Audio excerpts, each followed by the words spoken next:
Assalamualaikum warahmatullahi wabarakatuh. Selamat datang kembali di channel Kisah Warganet. Di video kali ini saya akan membawakan sebuah kisah yang berjudul Pelet Nyai Sriati. Sebelum masuk ke ceritanya, mohon maaf kalau suara saya terdengar tidak jelas, karena saat ini saya dalam tahap pemulihan, karena kemarin saya sakit flu. Jadi tolong dimaklumi ya jika suaranya tidak terlalu jelas. Oke, tanpa banyak basa-basi lagi, mari kita masuk ke ceritanya.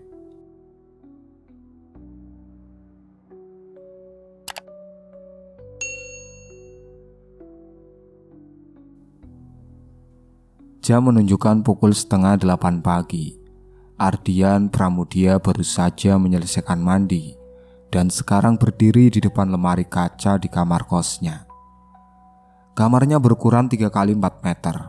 Cukup untuk tempat tidur, lemari, dan meja lipat dekat jendela. Dindingnya dicat putih kusam, lantai keramik hitam sudah retak di beberapa bagian. Ardian memilih kemeja dengan lengan panjang berwarna biru muda. Ia menyetrikanya sendiri tadi malam. Sambil mengancingkan baju, ia melihat bayangannya di cermin.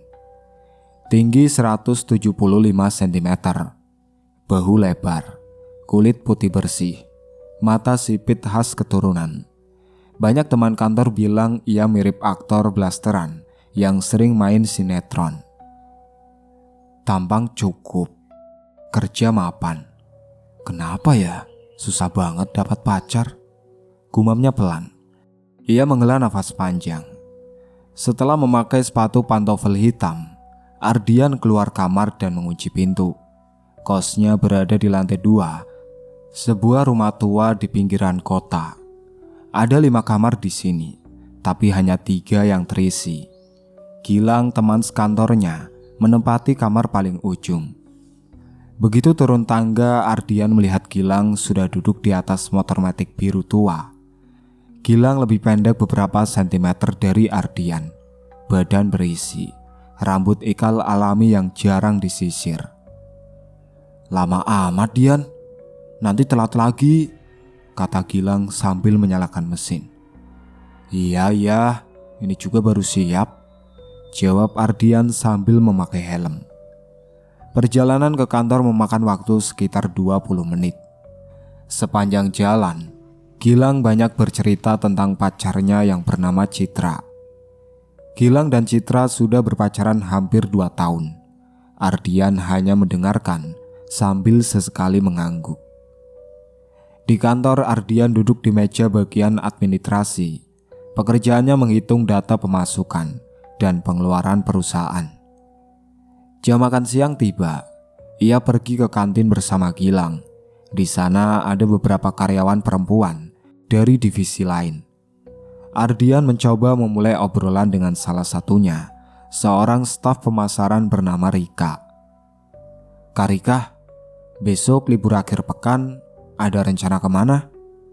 Tanya Ardian sambil tersenyum. Rika menatapnya sebentar, lalu tersenyum tipis. Belum tahu Dian, paling di rumah aja. Kalau tidak ada acara, mungkin bisa jalan bareng, sekalian cari tempat makan enak. Rika terdiam sejenak lalu menggeleng pelan. Maaf Dian, aku lebih nyaman sendiri akhir pekan ini. Ardian hanya bisa mengangguk. Ia kembali ke meja makan dan menghabiskan nasi pecelnya tanpa banyak bicara. Gilang yang duduk di sampingnya hanya menepuk bahu Ardian tanpa berkata apa-apa. Sore harinya, Ardian pulang lebih dulu karena Gilang masih ada rapat kecil. Di kos ia berganti pakaian dan duduk di tepi tempat tidur. Ponselnya ia buka. Ia memeriksa pesan-pesan lama dari perempuan yang pernah ia dekati. Semuanya berhenti di tengah jalan.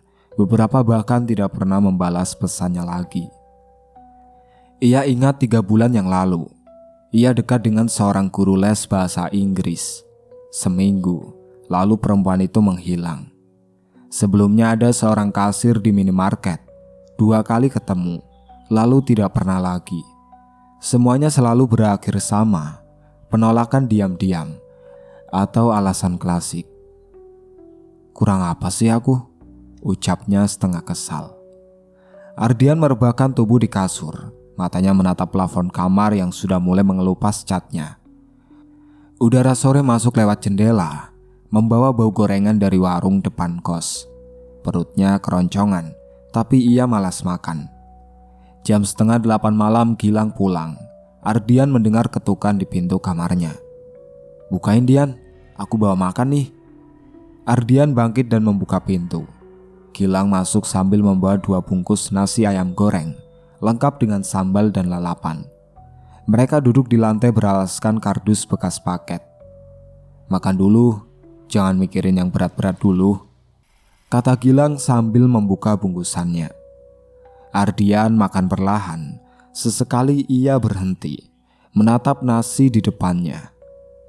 "Gilang, serius nih? Aku capek ditolak terus. Muka kayak gini, kerja juga oke. Tapi kok susah banget sih," keluhnya. Gilang mengunyah ayamnya sebelum menjawab. "Mungkin belum ketemu yang cocok aja, Dian. Jangan dipaksakan." "Belum ketemu terus? Umurku sudah 25. Teman-teman seumuran sudah ada yang nikah, punya anak. Aku masih sendiri kayak gini." Gilang terdiam sejenak, lalu ia berkata, "Ngomong-ngomong, akhir pekan ini aku mau main ke kosannya Citra. Katanya ada temannya yang baru pindah, namanya Saskia. Mau ikut nggak?" Ardian mengangkat wajah, matanya sedikit bersinar. "Temannya cewek?" "Ya cewek lah," kata Citra. "Dia juga masih sendiri. Siapa tahu kamu cocok." Ardian mengangguk pelan. "Bolehlah, coba aja dulu." Gilang tersenyum. "Ya sudah, Sabtu malam kita berangkat. Sekalian kamu bisa kenalan." Malam itu Ardian tidur lebih awal dari biasanya. Sebelum memejamkan mata, ia berpikir tentang akhir pekan nanti. Bukan karena terlalu optimis, tapi setidaknya ada harapan kecil yang tersisa. Dan untuk seseorang yang sudah 20 kali ditolak, harapan sekecil apapun terasa berharga. Singkat cerita, Sabtu sore Ardian sudah siap sejak jam 4:30. Ia memilih kemeja batik lengan pendek warna krim, dipadukan celana jeans hitam yang masih baru. Rambutnya ia sisir rapi, sedikit diberi minyak rambut agar tidak kusut. Sebelum keluar kamar, ia sempat memeriksa wajahnya di cermin ponsel 3 kali. Gilang sudah menunggu di teras kos sambil merokok. Begitu melihat Ardian keluar, ia sedikit bersiul. "Wah, hari ini dandan banget, Dian." "Ya namanya juga mau kenalan sama orang baru," jawab Ardian sambil memakai helm. Mereka berangkat sekitar pukul 5 sore. Langit masih terang karena musim panas.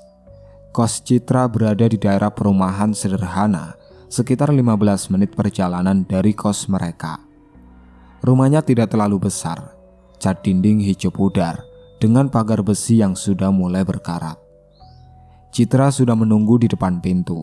Perempuan itu rambutnya diikat ke belakang, memakai kaos oblong dan celana pendek rumah. Ia tersenyum begitu melihat Gilang turun dari motor. "Masuk dulu, baru nyampe," sapa Citra sambil membuka pagar. "Iya, tadi agak macet di depan pasar," kata Gilang. Mereka masuk ke ruang tamu. Rumah itu terdiri dari 2 kamar, 1 ruang tamu, sekaligus ruang makan, dan dapur kecil di belakang. Lantainya keramik putih, meja tamu dari kayu jati tua, dan televisi 21 inci menyala di pojok ruangan. Citra memperkenalkan Ardian kepada seorang perempuan yang sudah duduk di sofa. "Ini Saskia, teman kos aku. Dia baru pindah dari Bandung 2 minggu lalu." Saskia berdiri dan mengulurkan tangan. Perempuan itu seumuran dengan Ardian. Rambut sebahu, kulit sawo matang, tinggi sekitar 165. Ia memakai kemeja flanel merah dan rok jeans panjang. Senyumnya simpel, tidak berlebihan. "Ardian, salam kenal," kata Ardian sambil menjabat tangan Saskia. Tangannya terasa hangat, tidak lembek, juga tidak terlalu kuat. "Salam kenal juga," jawab Saskia singkat. Mereka duduk berhadapan. Citra dan Gilang mengambil posisi di sofa sebelah. Suasana agak canggung di awal. Ardian berusaha mencari topik pembicaraan. Kata Citra, "Kamu baru pindah dari Bandung ya? Kerja di sini?" tanya Ardian. "Iya, aku pindah tugas. Kantor cabang di sini, bidang pemasaran," jawab Saskia sambil mengambil gelas air putih di meja. "Oh sama, aku juga kerja di kantor, divisi administrasi." "Berarti sama-sama sibuk ya?" kata Saskia sambil tersenyum kecil. Percakapan mulai mengalir. Mereka membahas soal kemacetan, tempat makan favorit, dan perbedaan antara Bandung dengan kota tempat mereka tinggal sekarang. Gilang dan Citra sesekali ikut nimbrung, tapi lebih banyak membiarkan Ardian dan Saskia berdua yang mengobrol. Ardian memperhatikan cara Saskia berbicara. Ia tidak banyak bergerak.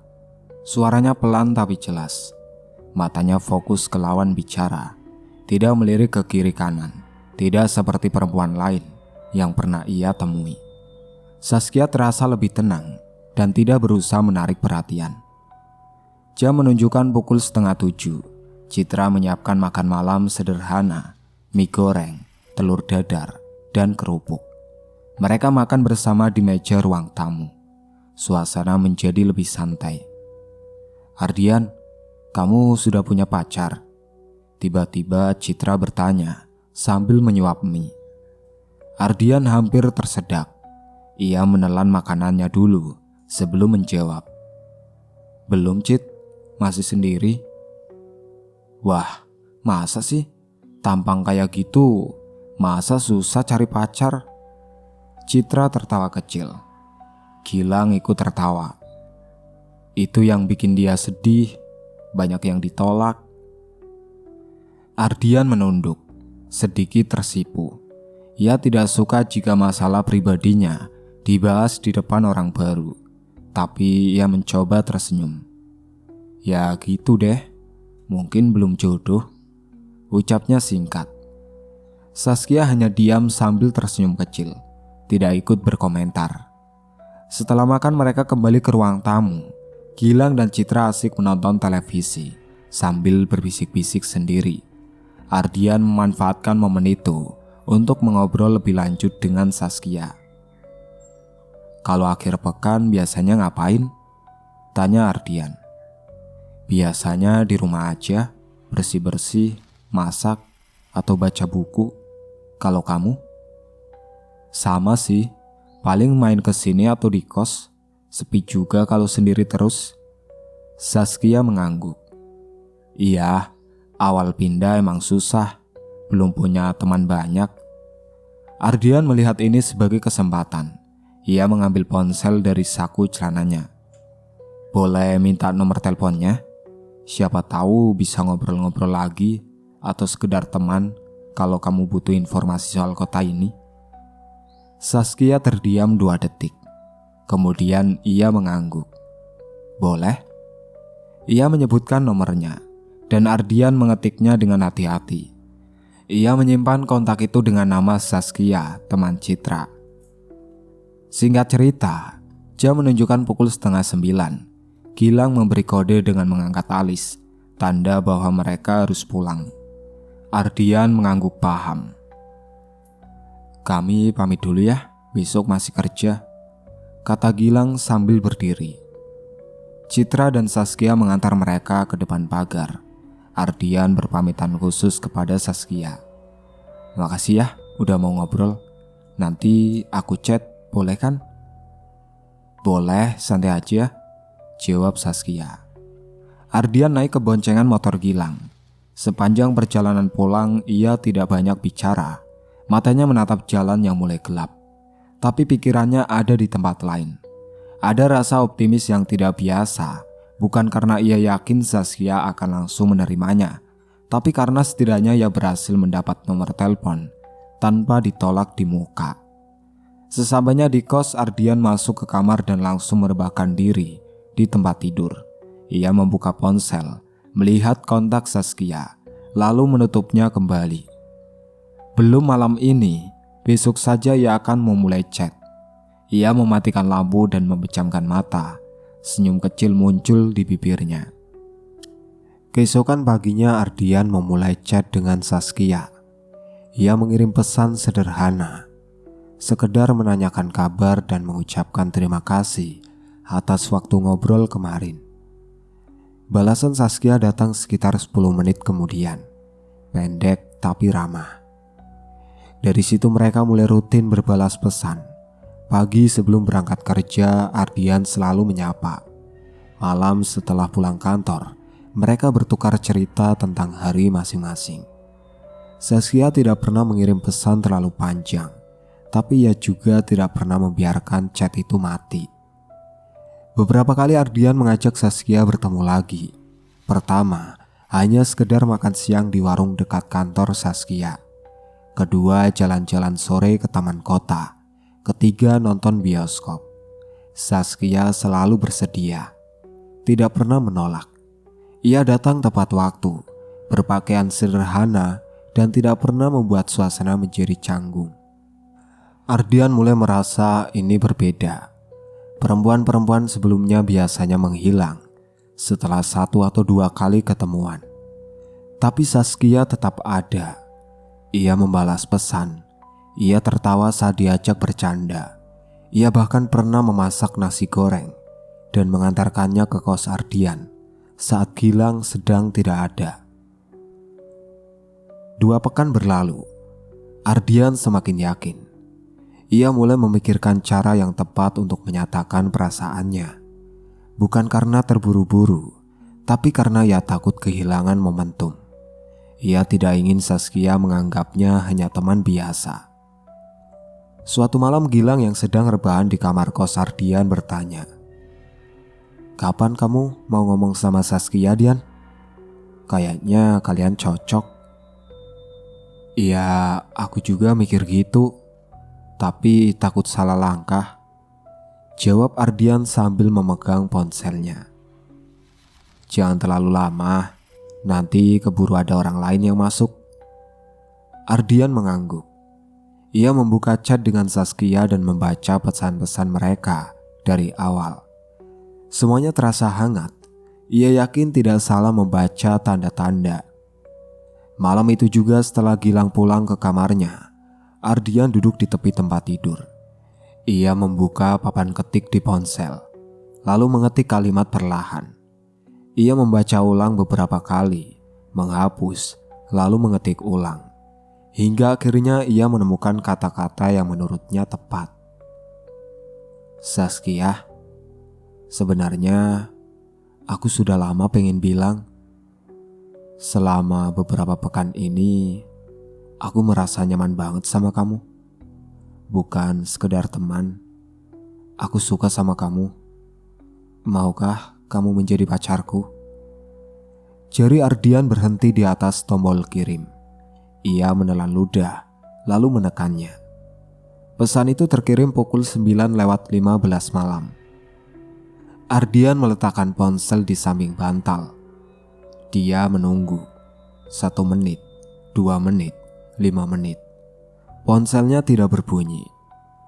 Ia mulai gelisah. Mungkin Saskia sedang mandi. Mungkin ia sedang menonton televisi. Mungkin ponselnya tidak di samping. 10 menit kemudian ponselnya bergetar. Ardian mengambilnya dengan cepat. Ada 1 pesan masuk dari Saskia. Ia membuka chat itu, matanya membaca kalimat demi kalimat. "Mas Ardian baik, dan aku senang bisa kenal sama Mas. Tapi jujur, aku hanya bisa melihat Mas sebagai teman. Jadi kita temenan aja ya Mas. Maaf ya." Ardian membaca ulang. 1, 2 kali, 3 kali. Kata-katanya tidak berubah. Ia meletakkan ponsel di atas kasur, lalu menutup wajahnya dengan kedua telapak tangan. Dadanya terasa sesak, bukan seperti sakit fisik, tapi lebih seperti ada yang ditekan dari dalam. Tenggorokannya terasa kering. Ia berbaring memejamkan mata, tapi pikirannya tidak bisa berhenti. Ia mengingat semua usaha selama 2 pekan terakhir. Chat setiap hari, ketemuan, perhatian kecil yang ia berikan. Semua berakhir dengan kalimat yang sama seperti perempuan-perempuan sebelumnya. Hanya kali ini rasanya lebih perih, karena ia benar-benar berharap. Ardian duduk lagi.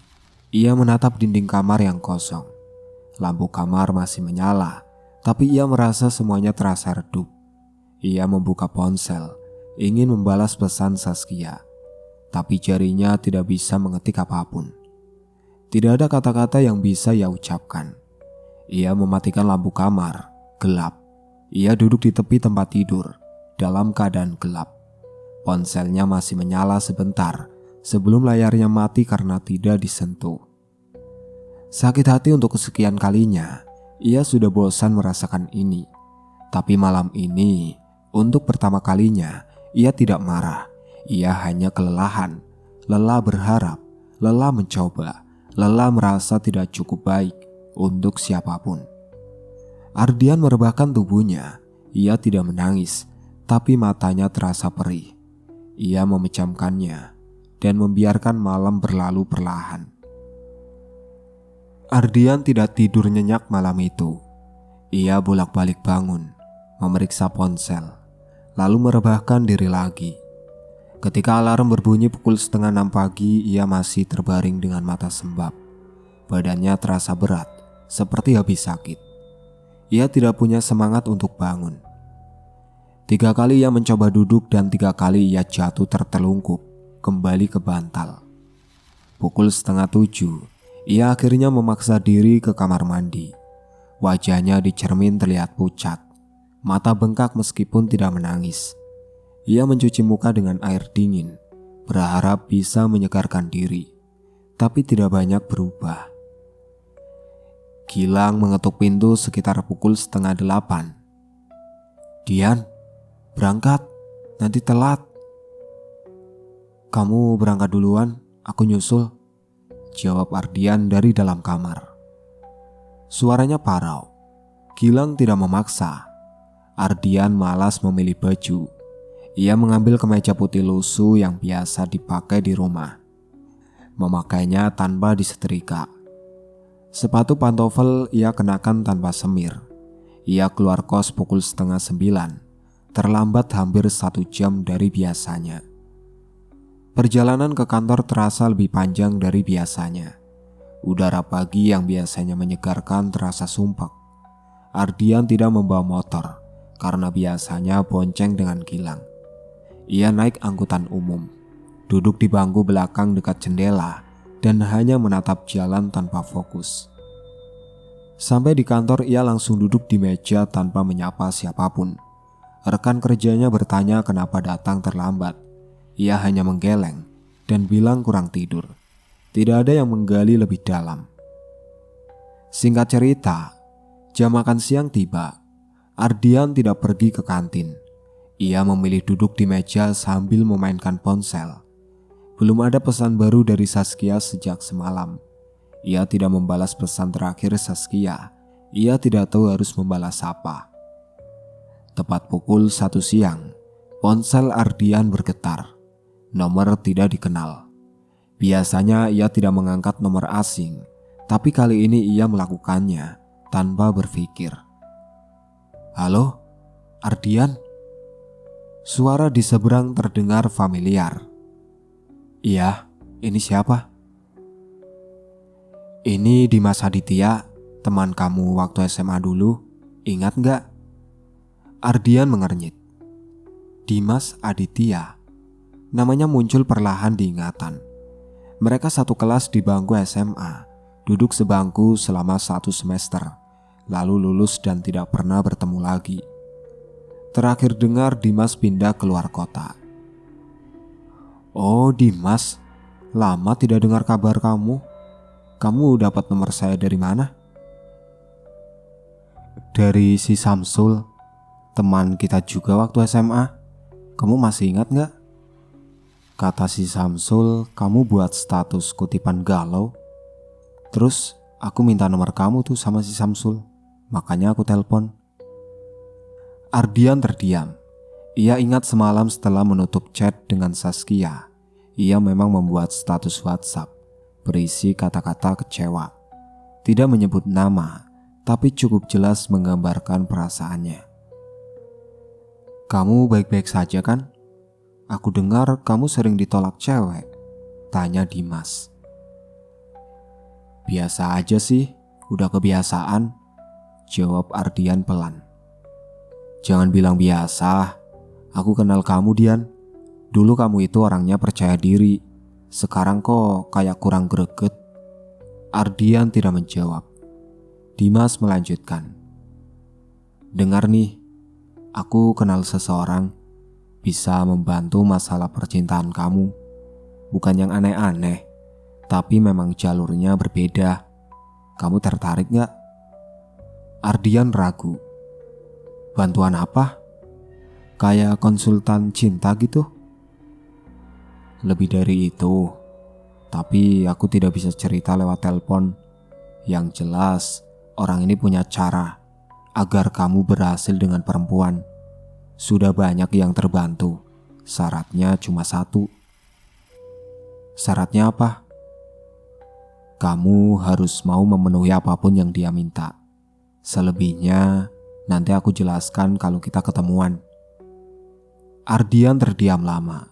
Pikirannya masih kacau. Sakit hati karena Saskia masih segar. Tapi di sisi lain ia lelah menjadi pecundang terus-menerus. Ia lelah merasa tidak cukup baik. Kapan? Tanya Ardian akhirnya. Akhir pekan ini, aku jemput kamu di kos. Kirim lokasinya lewat WhatsApp ya. Baik. Telepon ditutup. Ardian meletakkan ponsel di meja. Ia tidak tahu apakah keputusannya benar, tapi rasa sakit hati membuatnya tidak peduli lagi. Ia hanya ingin menang, setidaknya sekali. Sepanjang sore Ardian bekerja tanpa semangat, tapi ada sedikit rasa penasaran yang tumbuh di dadanya. Siapa orang yang Dimas maksud? Dan bantuan seperti apa yang bisa mengubah nasib cintanya? Sesampainya di kos malam itu, ia mengirim lokasi kos ke nomor Dimas. Balasan datang cepat. Sabtu malam, jam 7, siap-siap ya. Ardian membaca pesan itu berkali-kali. Lalu ia mematikan lampu kamar dan berbaring. Rasa sakit hati karena Saskia masih ada, tapi perlahan tergantikan oleh rasa penasaran yang aneh. Ia tidak tahu akan dibawa kemana, tapi malam itu, untuk pertama kalinya dalam 2 hari, ia bisa tidur tanpa bolak-balik bangun. Sabtu malam tiba. Ardian sudah bersiap sejak jam 5:30. Ia memakai kaos lengan panjang berwarna hitam dan celana jeans gelap. Sepatu kets lama yang jarang dipakai ia kenakan, karena perkiraannya akan banyak berjalan. Ia tidak tahu pasti kemana Dimas akan membawanya. Tapi ia sudah bertekad untuk ikut. Tepat pukul 7, sebuah mobil Avanza putih berhenti di depan kos. Dimas turun dari kursi pengemudi. Penampilannya berbeda dari bayangan Ardian. Dimas sekarang lebih berisi. Rambutnya dicukur pendek, dan ia memakai jaket kulit hitam meskipun cuaca tidak dingin. Wajahnya masih sama seperti dulu, dengan senyum tipis yang khas. Naik Dian, perjalanan lumayan jauh, kata Dimas sambil membuka pintu mobil bagian depan. Ardian masuk dan duduk di samping Dimas. Mobil mulai melaju meninggalkan area kos. Mereka melewati jalan raya yang ramai, lalu berbelok ke arah selatan, melewati perumahan penduduk. Sekitar 30 menit kemudian, pemandangan berubah menjadi area perkebunan sawit yang luas. Sepanjang perjalanan Dimas tidak banyak bicara. Ia hanya bertanya soal pekerjaan Ardian dan kabar teman-teman lama lainnya. Ardian menjawab seperlunya. Matanya lebih banyak menatap keluar jendela, melihat pohon-pohon sawit yang berbaris rapi di kiri kanan jalan. Jauh juga ya, kata Ardian setelah 1 jam perjalanan. Iya, memang agak masuk, tapi tenang, tidak sampai 2 jam kok, jawab Dimas tanpa menoleh. Mobil memasuki jalan yang lebih sempit. Aspal berubah menjadi jalan tanah berbatu. Rumah-rumah penduduk mulai jarang terlihat. Kadang hanya ada 1 atau 2 rumah kayu di pinggir jalan dengan lampu minyak yang menyala redup. Ardian mulai merasa tidak nyaman. Ia tidak tahu persis kenapa, tapi ada firasat aneh di dadanya. Ia mencoba mengabaikannya. Ia sudah terlanjur nekat. Setelah melewati area perkebunan sawit, mobil masuk ke jalan setapak di tepi hutan. Pepohonan di kiri kanan mulai rapat. Daun-daun kering menutupi sebagian badan jalan. Dimas mengurangi kecepatan mobil. Dari sini jalannya agak rusak, sabar ya, ujar Dimas. Mobil bergerak pelan, sesekali terasa berguncang karena batu atau akar pohon yang menonjol. Suasana di luar semakin sunyi, tidak ada suara kendaraan lain, tidak ada suara orang, hanya suara mesin mobil dan sesekali suara burung malam dari kejauhan. Ardian menunduk melihat ponselnya. Sinyal sudah hilang. Ikon jaringan kosong. Ia memasukkan ponsel kembali ke saku celana. Masih jauh? Tanya Ardian. Sebentar lagi, rumahnya di dekat sungai kecil, tersembunyi di balik rumpun bambu. Ardian mengangguk. Ia tidak bertanya lebih lanjut. Mobil akhirnya berhenti di sebuah tanah lapang yang tidak terlalu luas. Dimas mematikan mesin. Suasana langsung terasa lebih sunyi. Hanya suara jangkrik dan suara air mengalir dari kejauhan yang terdengar. Turun Dian, kita jalan kaki sebentar, kata Dimas sambil membuka pintu. Ardian turun dari mobil. Udara malam terasa lembab. Aroma tanah basah dan daun-daun kering mencampuri hidungnya. Ia mengikuti Dimas yang sudah berjalan lebih dulu menuju sebuah jalan setapak. Mereka berjalan sekitar 5 menit. Di ujung jalan terlihat rumpun bambu yang lebat. Dimas membuka sedikit celah di antara bambu-bambu itu, lalu memberi isyarat kepada Ardian untuk lewat. Di balik rumpun bambu tampak sebuah rumah sederhana berdinding papan. Catnya sudah mengelupas di banyak tempat. Atapnya dari seng yang sedikit berkarat. Di samping rumah terdengar suara air sungai yang mengalir pelan. Rumah itu tidak besar, mungkin hanya 2 atau 3 ruangan. Tidak ada lampu terang, hanya 1 lampu minyak yang menyala di teras depan. Tidak ada tetangga di sekitar. Rumah itu berdiri sendiri, dikelilingi pepohonan dan semak belukar. Dimas menoleh ke belakang. Kita sudah sampai. Ardian berdiri diam di depan rumah itu. Perutnya terasa mual, bukan karena perjalanan, tapi karena sesuatu yang tidak bisa ia jelaskan. Ia ingin pulang, tapi ia sudah terlanjur sampai di sini. Ia menelan ludah dan mengikuti Dimas masuk ke teras rumah.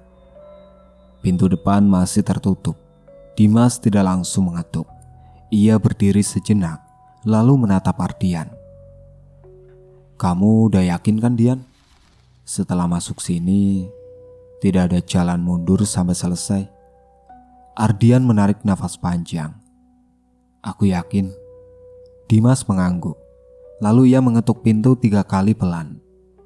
Dari dalam terdengar suara sandal yang diseret di lantai semen. Pintu terbuka perlahan. Seorang perempuan tua berdiri di ambang pintu. Usianya sekitar 70 tahun. Rambut panjang putih tergerai hingga pinggang. Wajahnya keriput, kulitnya kendur, tapi matanya masih tajam. Ia memakai kain jarik batik dan kebaya lusuh berwarna krim. Tampilannya sederhana, layaknya nenek-nenek di desa pada umumnya. Perempuan itu tersenyum, memperlihatkan gusi atasnya yang kosong. Masuk nak, aku sudah menunggu. Dimas masuk lebih dulu. Ardian mengikuti dari belakang. Ruang tamu rumah itu sangat sederhana. Hanya ada satu bangku panjang dari kayu, meja kecil, dan rak piring dari bambu di sudut ruangan. Lantainya semen, dinding papan, dan atap seng. Lampu minyak menyala di meja, menerangi ruangan dengan cahaya temaram.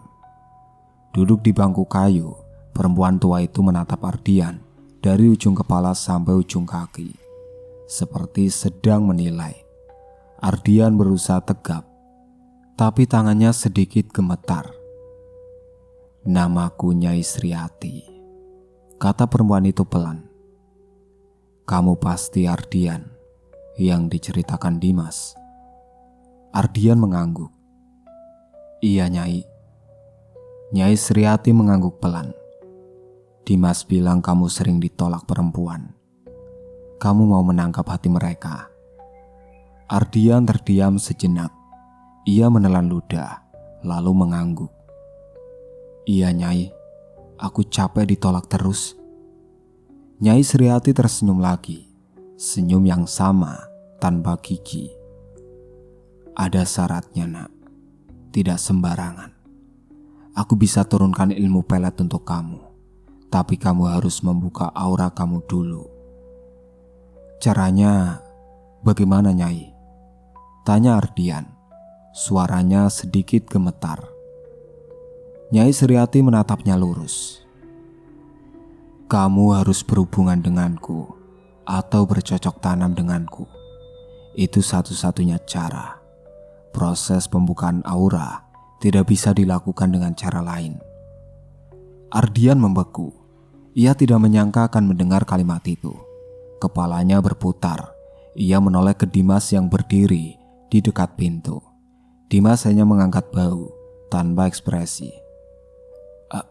Apakah tidak ada cara lain, Nyai?" Ardian berusaha menahan suaranya agar tidak terdengar panik. "Tidak ada, Nak. Kalau kamu tidak mau, silakan pulang. Tidak ada yang memaksa." Ardian berdiri diam. Perutnya makin mual. Pikirannya berantakan. Ia ingin lari keluar naik mobil dan pulang. Tapi di sisi lain, ia membayangkan semua penolakan yang ia alami. Saskia, Rika, dan perempuan-perempuan lain. Semua mengatakan hal yang sama. Ia tidak cukup baik. Ia hanya pantas jadi teman. Rasa sakit hati itu kembali muncul. Lebih kuat dari rasa jijik yang sedang ia rasakan. "Baik, Nyai, aku mau," kata Ardian akhirnya. Suaranya hampir tidak terdengar. Dimas keluar rumah tanpa berkata apa-apa. Pintu ditutup dari luar. Nyai Sriati berdiri perlahan. Tubuhnya bungkuk, langkahnya lambat. Ia menggandeng tangan Ardian yang dingin dan membawanya ke ruangan belakang. Di sana ada ranjang kayu tua dengan kasur tipis dan bantal buluk. Sprei kotak-kotak sudah kusam. "Jangan takut, Nak. Ini hanya proses. Tidak akan lama," kata Nyai Sriati sambil duduk di tepi ranjang. Ardian berdiri di depan ranjang. Tangannya gemas. Ia mencoba mengosongkan pikirannya. Ia mengingat semua sakit hati yang pernah ia rasakan. Ia ingin semuanya berakhir. Ia ingin menang. Ia melepas jaketnya, lalu kaosnya, sepatu dan celana jeans ia buka satu persatu. Nyai Sriati membuka kebayanya perlahan, lalu kain cariknya. Tubuhnya tua dan keriput. Kulitnya mengendur di beberapa bagian. Ardian menutup mata. Ia tidak ingin melihat. Proses itu berlangsung dalam keheningan. Nyai Sriati memandu setiap gerakan dengan suara pelan, seperti seseorang yang sudah sangat terbiasa. Tidak ada kata-kata manis, tidak ada paksaan. Semuanya berjalan seperti prosedur, kaku dan dingin. Ardian merasakan dingin yang aneh di sekujur tubuhnya. Bukan dingin karena suhu ruangan, tapi dingin yang berasal dari dalam, seperti ada yang merembes masuk ke pori-porinya. Setelah selesai, Nyai Sriati duduk di tepi ranjang. Ia menarik kain jariknya kembali. Wajahnya tenang, tidak ada perubahan ekspresi. "Sudah selesai, Nak. Ilmu sudah turun ke tubuh kamu. mulai sekarang, perempuan manapun yang kamu dekati akan tertarik padamu. Tapi ada satu larangan. Ardian yang masih setengah telanjang menatap Nyai Sriati. Apa itu, Nyai? Kamu tidak boleh sholat atau berdoa kepada Tuhan selama 40 hari. Kalau kamu langgar, ilmu ini akan hilang dan efeknya akan balik ke kamu. Ardian mengangguk. Ia mengambil pakaiannya dan memakainya kembali dengan cepat. Tangannya masih gemetar. Nyai Sriati berdiri dan berjalan keluar ruangan. Ardian mengikutinya. Di ruang tamu, Dimas sudah menunggu dengan ekspresi datar. Sudah? Tanya Dimas. Ardian hanya mengangguk. Mereka berjalan keluar rumah. Udara malam terasa lebih dingin dari sebelumnya. Ardian tidak menoleh ke belakang. Ia hanya berjalan cepat menuju mobil, masuk, dan duduk diam. Dimas menyalakan mesin. Mobil mulai bergerak meninggalkan rumah itu. Sepanjang perjalanan pulang, Ardian tidak bicara sepatah kata pun. Ia hanya menatap gelap di luar jendela, berusaha melupakan apa yang baru saja terjadi. Sampai di sini dulu ceritanya. Nantikan cerita kelanjutannya di part berikutnya. Sekian dari saya. Wassalamualaikum warahmatullahi wabarakatuh.